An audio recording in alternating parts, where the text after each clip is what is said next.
Hello friends, welcome to GK mind game. ಪ್ರಶ್ನೆಗಳ ಸಂಪೂರ್ಣ ಮಾಹಿತಿಗಾಗಿ ವಿಡಿಯೋನ ಎಲ್ಲೂ ಸ್ಕಿಪ್ ಮಾಡದೆ ಕಂಪ್ಲೀಟ್ ಆಗಿ ನೋಡಿ.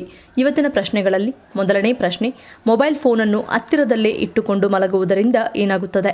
ಆಪ್ಷನ್ಸ್: ಎ ನಿದ್ರಾಹೀನತೆ, ಬಿ ಮೆದುಳು ಹಾನಿ, ಸಿ ನರ ಸಮಸ್ಯೆ, ಡಿ ಮೈಗ್ರೇನ್.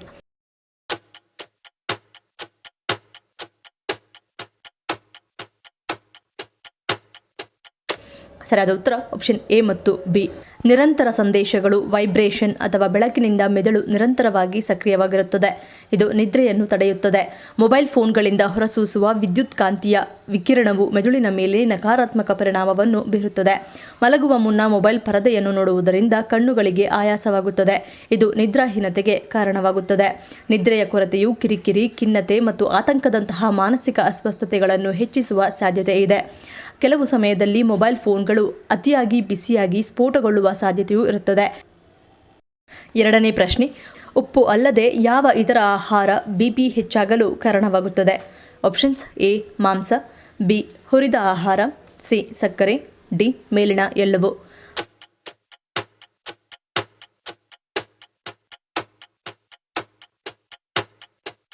ಸರಿಯಾದ ಉತ್ತರ ಆಪ್ಷನ್ ಡಿ ಮೇಲಿನ ಎಲ್ಲವೂ.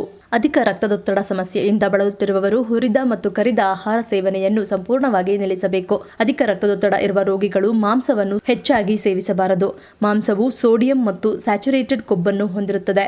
ಇದು ಅಪಧಮನಿಗಳನ್ನು ಕಿರಿದಾಗಿಸುತ್ತದೆ ಮತ್ತು ಹೃದಯದ ಮೇಲಿನ ಒತ್ತಡವನ್ನು ಹೆಚ್ಚಿಸುತ್ತದೆ. ಅಧಿಕ ರಕ್ತದೊತ್ತಡ ಸಮಸ್ಯೆ ಇದ್ದರೆ ಕೆಂಪು ಮಾಂಸವನ್ನು ಸೇವಿಸುವುದನ್ನು ತಪ್ಪಿಸಬೇಕು ಅಥವಾ ಸೀಮಿತ ಪ್ರಮಾಣದಲ್ಲಿ ಸೇವಿಸಬೇಕು. ಇನ್ನು ಅಧಿಕ ರಕ್ತದೊತ್ತಡ ಇರುವವರು ಹೆಚ್ಚಿನ ಸಕ್ಕರೆ ಅಂಶವಿರುವ ಆಹಾರವನ್ನು ಸೇವಿಸಬಾರದು.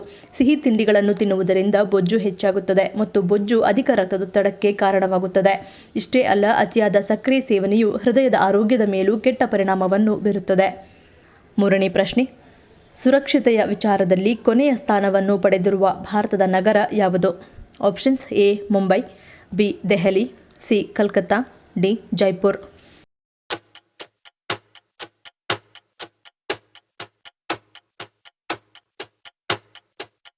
ಸರಿಯಾದ ಉತ್ತರ ಆಪ್ಷನ್ ಸಿ ಕಲ್ಕತ್ತಾ. ಭಾರತದ ಪ್ರಮುಖ ನಗರಗಳ ಪೈಕಿ ಕೋಲ್ಕತ್ತಾದಲ್ಲಿ ಸುರಕ್ಷಿತ ಪ್ರಮಾಣ ಕಡಿಮೆ ಎಂದು ಹೇಳಲಾಗುತ್ತದೆ. ಅಸುರಕ್ಷಿತ ನಗರ ಅನ್ನೋ ಅಣೆಪಟ್ಟಿಗೆ ಗುರಿಯಾಗಿದೆ. ಅಪರಾಧ, ಕಳ್ಳತನ, ಡಕಾಯಿತ ಪ್ರಕರಣ, ಸೈಬರ್ ಕ್ರೈಮ್ ಸೇರಿದಂತೆ ಇತರ ಕ್ರೈಮ್ ಸಂಖ್ಯೆ ಭಾರೀ ಹೆಚ್ಚಾಗಿದೆ. ಹೀಗಾಗಿ ಕೋಲ್ಕತ್ತಾ ಅಸುರಕ್ಷಿತ ನಗರವಾಗಿ ಕುಖ್ಯಾತಿ ಪಡೆದಿದೆ. ನಾಲ್ಕನೇ ಪ್ರಶ್ನೆ, ಸಮೋಸಾವನ್ನು ಭಾರತಕ್ಕೆ ಪರಿಚಯಿಸಿದ್ದು ಯಾವ ದೇಶದವರು? Options: A China, B Italy, C Iran, D Sri Lanka.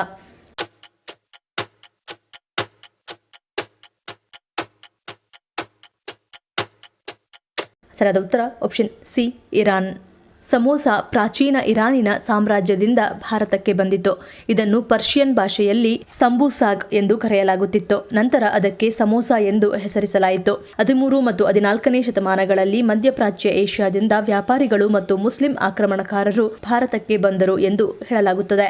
ಭಾರತಕ್ಕೆ ಸಮೋಸಾದ ಕತೆ ಪ್ರಾರಂಭವಾದದ್ದು ಇಲ್ಲಿಂದಲೇ. ಅಮೀರ್ ಖುಸ್ರೋ ಅವರಂತಹ ಬರಹಗಾರರು ಸಹ ತಮ್ಮ ಬರಹಗಳಲ್ಲಿ ಸಮೋಸವನ್ನು ಉಲ್ಲೇಖಿಸಿದ್ದಾರೆ. 17ನೇ ಶತಮಾನದಲ್ಲಿ ಪೋರ್ಚುಗೀಸರು ಭಾರತಕ್ಕೆ ಆಲೂಗಡ್ಡೆಯನ್ನು ತಂದರು ಮತ್ತು ಅಂದಿನಿಂದ ಆಲೂಗಡ್ಡೆ ಸಮೋಸಗಳನ್ನು ತಯಾರಿಸಲಾಗುತ್ತಿದೆ. ಐದನೇ ಪ್ರಶ್ನೆ, ತ್ವಚೆಯ ಎಲ್ಲ ಸಮಸ್ಯೆಗಳಿಗೆ ಪರಿಹಾರವನ್ನು ಸೂಚಿಸುವ ಸಾಮರ್ಥ್ಯ ಯಾವುದಕ್ಕಿದೆ? ಆಪ್ಷನ್ಸ್: ಎ ಅರಿಶಿಣ, ಬಿ ಮುಲ್ತಾನಿ ಮಿಟ್ಟಿ, ಸಿ ಸಕ್ಕರೆ, ಡಿ ಅಲೋವೆರಾ.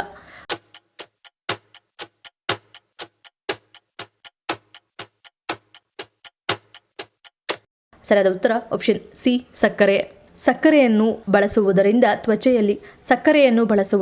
ತ್ವಚೆಯಲ್ಲಿ ಸಾಮಾನ್ಯವಾಗಿ ಕಾಡುವ ಮೊಡವೆ, ಕಲೆಯನ್ನು ನಿವಾರಿಸುವುದರ ಜೊತೆಗೆ ಚರ್ಮವನ್ನು ಮೃದುಗೊಳಿಸಿ ನಯವಾಗಿಸಲು ಕೂಡ ಸಕ್ಕರೆ ಪ್ರಯೋಜನಕಾರಿಯಾಗಿದೆ. ಸಕ್ಕರೆಯಿಂದ ಮುಖವನ್ನು ಸ್ಕ್ರಬ್ ಮಾಡಿದರೆ ಅದು ಚರ್ಮದ ಮೇಲಿನ ಕಲೆ, ಕೊಳಕು ನಿವಾರಿಸಿ ಚರ್ಮವನ್ನು ಆಳವಾಗಿ ಸ್ವಚ್ಛಗೊಳಿಸುತ್ತದೆ.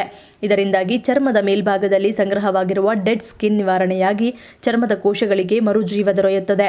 ಸಕ್ಕರೆಯಲ್ಲಿ ಗ್ಲೈಕೋಲಿಕ್ ಆಮ್ಲವಿದ್ದು ಇದರ ಬಳಕೆಯಿಂದ ಚರ್ಮ ಹೈಡ್ರೇಟ್ ಆಗುವುದಲ್ಲದೆ ಚರ್ಮದ ತೇವಾಂಶವನ್ನು ಕಾಪಾಡಿಕೊಳ್ಳಲು ಕೂಡ ಸಹಕಾರಿಯಾಗಿದೆ. ಸಕ್ಕರೆಯಿಂದ ಮುಖವನ್ನು ಸ್ಕ್ರಬ್ ಮಾಡುವುದರಿಂದ ಇದು ಮುಖದ ಮೇಲಿನ ಬ್ಲ್ಯಾಕೆಟ್ಸ್ ಸಮಸ್ಯೆಯನ್ನು ನಿವಾರಿಸುತ್ತದೆ. ಸಕ್ಕರೆಯಿಂದ ಮುಖವನ್ನು ಮಸಾಜ್ ಮಾಡುವುದರಿಂದ ಮುಖದಲ್ಲಿ ರಕ್ತದ ಪರಿಚಲನೆ ಸುಧಾರಿಸಿ ಚರ್ಮದಲ್ಲಿನ ಸುಕ್ಕಿನ ಸಮಸ್ಯೆಗಳು ನಿವಾರಣೆಯಾಗುತ್ತದೆ. ಆರನೇ ಪ್ರಶ್ನೆ, ಥೈರಾಯ್ಡ್ ನಿಯಂತ್ರಣಕ್ಕೆ ರಾಮಬಾಣವಾಗಿ ಕೆಲಸ ಮಾಡುವ ಹಣ್ಣು ಯಾವುದು? ಆಪ್ಷನ್ಸ್: ಎ ಸೇಬು, ಬಿ ಬೆರ್ರಿ, ಸಿ ಕಿತ್ತಳೆ, ಡಿ ಮೇಲಿನ ಎಲ್ಲವೂ.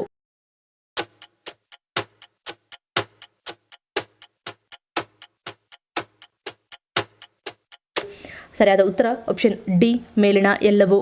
ಥೈರಾಯ್ಡ್ ಗ್ರಂಥಿಯು ನಮ್ಮ ದೇಹದ ಚಯಾಪಚಯ ಕ್ರಿಯೆಯನ್ನು ನಿಯಂತ್ರಿಸುವ ಪ್ರಮುಖ ಅಂಗವಾಗಿದೆ. ಇದರ ಅಸಮತೋಲನವು ಆರೋಗ್ಯ ಸಮಸ್ಯೆಗಳಿಗೆ ಕಾರಣವಾಗಬಹುದು. ಆದರೆ ಪೌಷ್ಟಿಕ ಆಹಾರದ ಮೂಲಕ ಥೈರಾಯ್ಡ್ ಆರೋಗ್ಯವನ್ನು ಕಾಪಾಡಿಕೊಳ್ಳಬಹುದು. ಕೆಲವು ಹಣ್ಣುಗಳು ಥೈರಾಯ್ಡ್ಗೆ ಅಮೃತದಂತೆ ಕಾರ್ಯನಿರ್ವಹಿಸುತ್ತವೆ. ಅಂತಹ 3 ಪ್ರಮುಖ ಹಣ್ಣುಗಳೆಂದರೆ ಸೇಬು, ಬೆರ್ರಿ ಹಣ್ಣುಗಳು ಮತ್ತು ಕಿತ್ತಳೆ. ಸೇಬು, ಬೆರ್ರಿ ಹಣ್ಣುಗಳು ಮತ್ತು ಕಿತ್ತಳೆಯಂತಹ ಹಣ್ಣುಗಳು ಥೈರಾಯ್ಡ್ ಆರೋಗ್ಯವನ್ನು ಕಾಪಾಡಿಕೊಳ್ಳಲು ಔಷಧಿಗಳಂತೆ ಕಾರ್ಯನಿರ್ವಹಿಸುತ್ತವೆ. ಇವುಗಳನ್ನು ದೈನಂದಿನ ಆಹಾರದಲ್ಲಿ ಸೇರಿಸಿಕೊಳ್ಳುವುದರಿಂದ ಥೈರಾಯ್ಡ್ ಗ್ರಂಥಿಯ ಕಾರ್ಯಕ್ಷಮತೆಯನ್ನು ಸುಧಾರಿಸುತ್ತದೆ ಮತ್ತು ಸಂಬಂಧಿತ ಸಮಸ್ಯೆಗಳ ಅಪಾಯವನ್ನು ಕಡಿಮೆ ಮಾಡುತ್ತದೆ. ಆದರೆ ಥೈರಾಯ್ಡ್ ಸಮಸ್ಯೆ ತೀವ್ರವಾಗಿದ್ದರೆ ವೈದ್ಯರ ಸಲಹೆಯನ್ನು ಪಡೆಯುವುದು ಮುಖ್ಯ. 7ನೇ ಪ್ರಶ್ನೆ, ಅಂತಾರಾಷ್ಟ್ರೀಯ ವಸ್ತು ಸಂಗ್ರಹಾಲಯ ದಿನವನ್ನು ಯಾವ ದಿನದಂದು ಆಚರಿಸಲಾಗುತ್ತದೆ? Options A May 18, B June 1, C April 30, D May 1.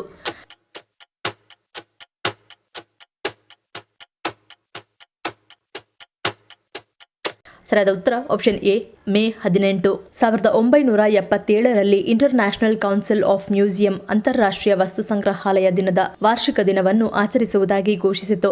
ಅಂದು ರಷ್ಯಾದ ಮಾಸ್ಕೋದಲ್ಲಿ ನಡೆದ ICOM ಜನರಲ್ ಅಸೆಂಬ್ಲಿಯಲ್ಲಿ ಈ ದಿನ ನಿರ್ಣಯವನ್ನು ಅಂಗೀಕರಿಸಲಾಯಿತು. ಈ ದಿನದ ನಿರ್ಣಯದ ಬಳಿಕ ಪ್ರತಿ ವರ್ಷ ಮೇ 18ರಂದು ಅಂತಾರಾಷ್ಟ್ರೀಯ ವಸ್ತು ಸಂಗ್ರಹಾಲಯ ದಿನವನ್ನು ಆಚರಿಸಲಾಗುತ್ತದೆ.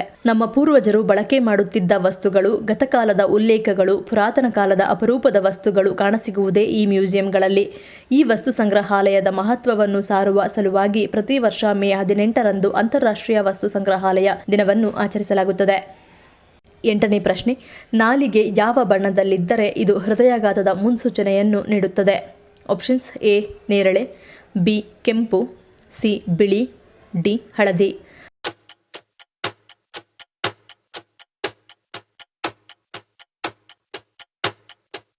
ಸರಿಯಾದ ಉತ್ತರ ಆಪ್ಷನ್ ಎ ಮತ್ತು ಬಿ. ವರದಿಗಳ ಪ್ರಕಾರ ನಾಲಿಗೆಯ ಬಣ್ಣವು ಕೊಲೆಸ್ಟ್ರಾಲ್ ಬಗ್ಗೆ ಹೇಳುತ್ತದೆ. ನಾಲಿಗೆಯ ಬಣ್ಣ ಗಾಢ ನೇರಳೆ ಬಣ್ಣದಲ್ಲಿ ಕಂಡುಬಂದರೆ ಅದು ಅಧಿಕ ಕೊಲೆಸ್ಟ್ರಾಲ್ನ ಸಂಕೇತವಾಗಿರಬಹುದು. ನಾಲಿಗೆಯ ತುದಿಯಲ್ಲಿ ನೇರಳೆ ಬಣ್ಣ ಕಾಣಿಸಿಕೊಳ್ಳುತ್ತದೆ. ಇದು ಹೆಚ್ಚಿದ ಕೊಲೆಸ್ಟ್ರಾಲ್ನ ಲಕ್ಷಣವಾಗಿದೆ. ನಾಲಿಗೆ ನೇರಳೆ ಅಥವಾ ನೀಲಿ ಬಣ್ಣದಲ್ಲಿದ್ದರೆ ನಿಮ್ಮ ದೇಹದಲ್ಲಿ ರಕ್ತದ ಹರಿವು ಸರಿಯಾಗಿಲ್ಲ ಎಂದರ್ಥ. ಇದು ಅಧಿಕ ಕೊಲೆಸ್ಟ್ರಾಲ್ನ ಸಂಕೇತವಾಗಿದೆ. ಕೆಳ ನಾಲಿಗೆಯ ರಕ್ತನಾಳಗಳು ಮೊದಲಿಗಿಂತ ಕಪ್ಪಾಗಿ, ದಪ್ಪವಾಗಿ ಮತ್ತು ವಕ್ರವಾಗಿ ಕಂಡುಬಂದರೆ ಇದು ಅಧಿಕ ಕೊಲೆಸ್ಟ್ರಾಲ್ನ ಲಕ್ಷಣವೂ ಆಗಿರಬಹುದು. ನಾಲಿಗೆಯ ಗಾಢ ಕೆಂಪು ಬಣ್ಣವು ಅಧಿಕ ಕೊಲೆಸ್ಟ್ರಾಲ್ನ ಸಂಕೇತವೂ ಆಗಿರುತ್ತದೆ. ದೇಹದಲ್ಲಿ ರಕ್ತದ ಹರಿವು ನಿಧಾನವಾದಾಗ ರಕ್ತದಲ್ಲಿ ಆಮ್ಲಜನಕದ ಕೊರತೆ ಉಂಟಾಗುತ್ತದೆ. ಇದರಿಂದಾಗಿ ನಾಲಿಗೆಯ ಬಣ್ಣವು ಗಾಢ ಕೆಂಪು ಬಣ್ಣಕ್ಕೆ ತಿರುಗುತ್ತದೆ. ಇನ್ನು ದೇಹದಲ್ಲಿ ಇಂಥ ಸಮಸ್ಯೆಗಳು ಕಂಡುಬಂದಾಗ ಹೃದಯಾಘಾತವಾಗುವ ಸಾಧ್ಯತೆ ಹೆಚ್ಚಾಗಿರುತ್ತದೆ. 9ನೇ ಪ್ರಶ್ನೆ, ಮಹಿಳೆಯರು ಎಷ್ಟು ಸುತ್ತಿನ ಕಾಲುಂಗುರವನ್ನು ಹಾಕಿಕೊಳ್ಳುವುದು ಅಶುಭ? Options A 1, B 2, C 4, D 6.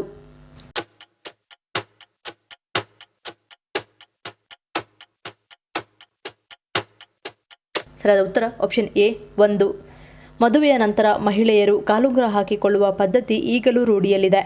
ಇದನ್ನು ಹಾಕಿಕೊಳ್ಳುವುದರಿಂದ ಆರೋಗ್ಯ ಲಾಭಗಳಿವೆ. ಆದರೆ ಎಷ್ಟು ಸುತ್ತು ಹಾಕಿಕೊಳ್ಳುತ್ತೀರಿ ಎಂಬುದರ ಮೇಲೆ ಕೆಲವು ಫಲಗಳು ನಿರ್ಧಾರವಾಗುತ್ತವೆ.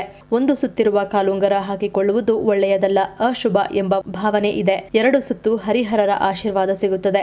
3 ಸುತ್ತು ತ್ರಿಮೂರ್ತಿಗಳ ಅನುಗ್ರಹ ದೊರೆಯುತ್ತದೆ. 5 ಸುತ್ತು ಎಲ್ಲ ರೀತಿಯ ಕಾರ್ಯ ಸಿದ್ಧಿಯಾಗುತ್ತದೆ. 7 ಸುತ್ತು ಸುಖ, ಸಂತೋಷ, ನೆಮ್ಮದಿಯ ಜೀವನ ನಿಮ್ಮದಾಗುತ್ತದೆ. 8 ಸುತ್ತು ಅಷ್ಟಲಕ್ಷ್ಮಿಯರ ಪರಿಪೂರ್ಣ ಅನುಗ್ರಹ ಲಭಿಸುತ್ತದೆ. ಇನ್ನು 9ನೆಯ ಸುತ್ತು ಯಶಸ್ಸಿನ ಜೀವನ ನಿಮ್ಮದಾಗುತ್ತದೆ ಎನ್ನುವುದನ್ನು ಸೂಚಿಸುತ್ತದೆ. 10ನೇ ಪ್ರಶ್ನೆ, ರಾವಣನ ಮರಣದ ಸೂಚನೆಯನ್ನು ನೀಡಿದ್ದು ಯಾವ ಆಹಾರ ಪದಾರ್ಥ ಎಂದು ಹೇಳಲಾಗುತ್ತದೆ? ಆಪ್ಷನ್ಸ್ ಎ ಅನ್ನ, ಬಿ ಮೊಸರು, ಸಿ ಹಾಲು, ಡಿ ಸಿಹಿ ತಿನಿಸು.